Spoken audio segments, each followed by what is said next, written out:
This is TWiT. Let's booze it up. I'm sorry. Did I say that? How about a discussion of fine, sophisticated brown liquors? Well, I got some fun today because I got the bottle. Ooh, look at that. That's pretty. Yeah. So my friend Remy, who I'm staying with right now. Looks empty, Richard. Is that how it comes? It's a slightly wounded bottle. That did look empty. That happens. Lightly used. Oh, there's a little bit. There you go. A little bit left. This is the Old Perth 23. Nice. And, we enjoyed it earlier this week. And I thought, this is a cool whiskey. I'm gonna read up a bit about it. And I'm pretty used to reading up about whiskeys. And so as the story unfolded before me, I thought, wow, this will be fun to share with all of you as well. So obviously it's about a whiskey, but ultimately it comes down to a group of people. And most of the time when I tell stories about whiskey being made, it goes back to like the 1700s and the 1800s. But this story starts in 1982. It is a modern whiskey story. So back in 82, John Murray & Co. was a company founded on the Isle of Mull. Isle of Mull is the big island just west of Oban on the west side of Scotland. And they were not making whiskey. They were making whiskey liqueur. Their original product was a product called the Columba Cream, named after St. Columba, who was from the Isle of Iona, which is a little island just off the west of the Isle of Mull. And this is in the 6th century, and he was one of the monks that brought Christianity to Scotland. And so that's Columba Cream. And after a few years of selling that, John Murray & Co. were starting to make a couple of other liqueur creams, and so they moved to Perth, Scotland. Now, Perth is due east of Mull. It's almost all the way on the east side of Scotland, and it's one of the oldest cities in Scotland. This is where in a lot of ways, this just becomes a story of Perth. Like it's kind of a love story about Perth. This is north of Edinburgh. There's been people living in that area clearly identified for at least 8,000 years into the Mesolithic period. There's about 50,000 people in the city today. This is where Scone Abbey is, as in the Stone of Sconce or the Stone of Destiny, which we talked about on a past show around Oban. This is where that stone used to live, was in the Abbey near Perth. And it's right in the southeast corner of the Highlands. In fact, one would argue it's at the beginning of the lowlands. And through much of the 19th century, in the 1800s, it was the blending capital of the whiskey world. This was the place where barrels came to get blended into special editions of all kinds. And so John Murray & Co. were making several different liqueurs, as well as starting to experiment with making whiskeys. And then in 2005, they kind of got a knock on the door by a group of really experienced whiskey folks. Now, a bunch of these were for the Morrison family, and the Morrison family are the former owners of Bowmore, Glengarrick, and Auchentoshan, which they sold to Suntory in 1994. So they wanted to buy into the business rather than buy it out because they thought they could expand it into a larger range of products, and they liked Perth. So by 2008, they were making a special range of whiskeys they called the Celebration of the Cask. So they don't have a distillery. They're just producing whiskey by buying casks from other places and doing custom bottlings.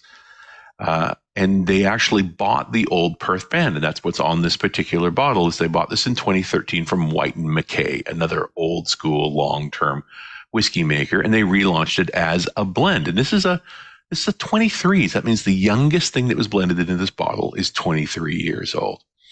And by 2014, they renamed the entity into the Morrison Mackay. So Morrison is actually the folks that used to own Bowmore and the others. The Mackay name comes from Peter Mackay, who's another old school whiskey guy. And he actually used to work at the original Perth distillery that's been closed for years and years and years. That's why they wanted the brand. And so this particular bottling that I have here, it's not made anymore. This is from the early aughts when they were just dabbling with making their own versions of whiskey. You killed a unicorn. Yeah, it's kind of a unicorn. It's from a small set. It's a 45%, but they have a new Old Perth line, and I included the link in the show notes there for oldperthwhiskey.co.uk. They have other Old Perth variants. the reason I tell the story is because it's absolutely apparent to me that this group of folks are moving down the path of starting to make their own whiskey again. You know, there's folks that used to make whiskey and got out of it because the money was just too good, or they, you know, and as other investors, like there's a lot to it. And this particular whiskey is an interim step from a group of folks who are headed towards making new whiskey. And that's exciting to me, you know, that it's not just legacy. It's not just the old companies doing the thing, but that they make new whiskeys as well. And you look at the color on this. This is a sherry casking. The rumor is that this is actually was bought from Macallan. They don't admit who they're getting it from, but it's clearly a Speyside.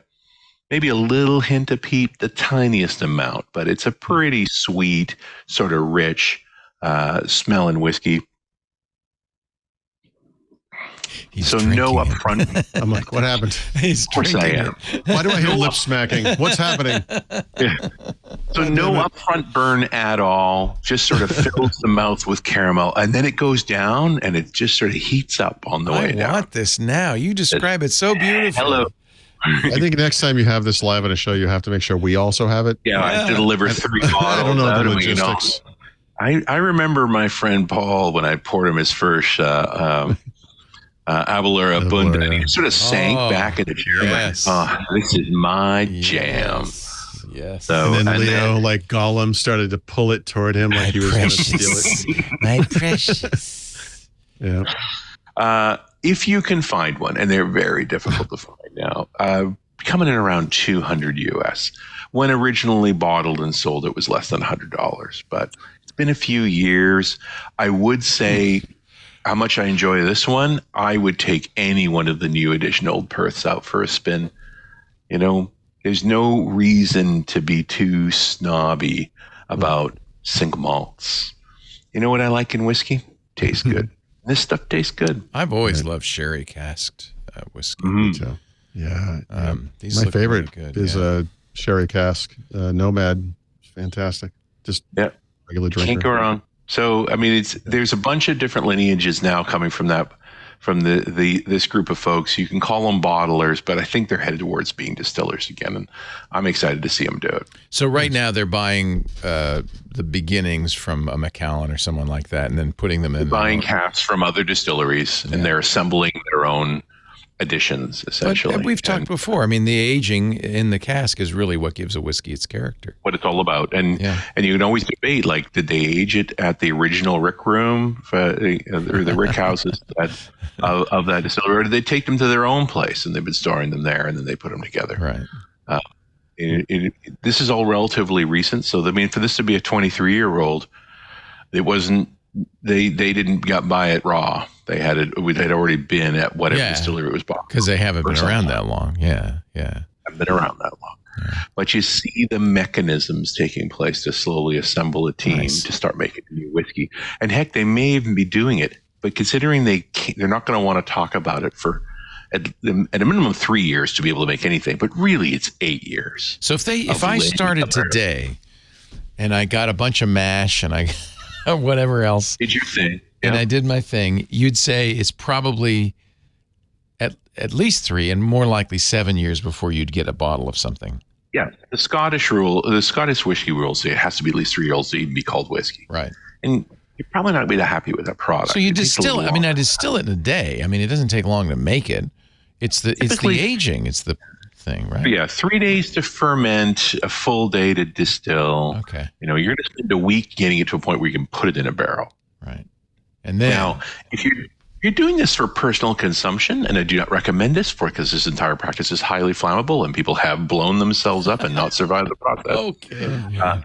If you get small barrels, so you get like a 5-gallon barrel, because the contact ratio of the raw liquor to the barrel is so high, will pick up flavor fast.